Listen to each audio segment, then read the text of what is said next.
በሱ ስልጠና ብዙ ነገሮችን ተምሬያለሁ።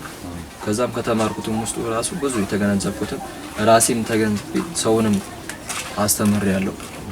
ለምን እዚህ ጋር ያገኘኋትን ነገር ሳንቲም እንዴት አድርጌ ሴቭ እንደማድረግ ቁጠባዎችን እንዴት ነው በቃ ስራን ሳትለቅ ምናምን ነገር ትልቅ ደረጃ መድረስ እንዳለብህ ብዙ ነገሮችን ተምረናል ከስልጠናው ማለት ነው።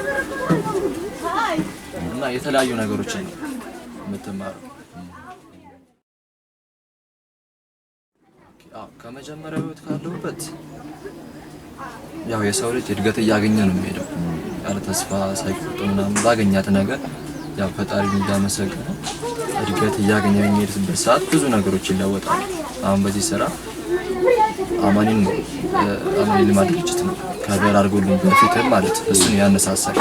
በዛ ተጨማሪም እናንተ የሚሰጣችሁን ስልጠና ላይ ምናምን ታግዞ ምናምን ነገር ባገኘኋት ሳንቲም መሰረትም አንዳንድ ነገር ይጎድሉኝን ስራዎች ምናምን ነገር ሴቭ አድርጌ ምናምን ነገር ብዙ ነገሮችን ተጠቅሜያለሁ።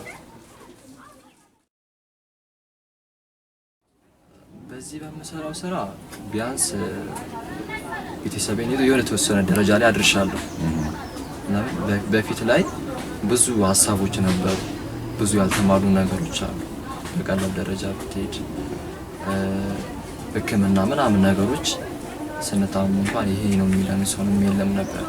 እነዛ ነገሮችን እንኳን በአሁን ሰዓት ብዙ ነገሮችን ሴቭ አድርጌ የተወሰነችዋን እንኳን ይሄ ነገር ይመጣል ብዬ ስገምት አሁን አያቴ ከታመመ ሐኪም ቤት ይዤ እሄዳለሁ። ባለችኝ ሳንቲም ሼር አድርጌው ያለችዋን ነገር ገዛለሁ።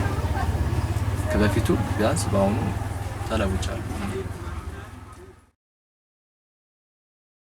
በፊት በመማርበት ሰዓት ፕራይመሪም ሰከንደሪም በነበርኩበት ሰዓት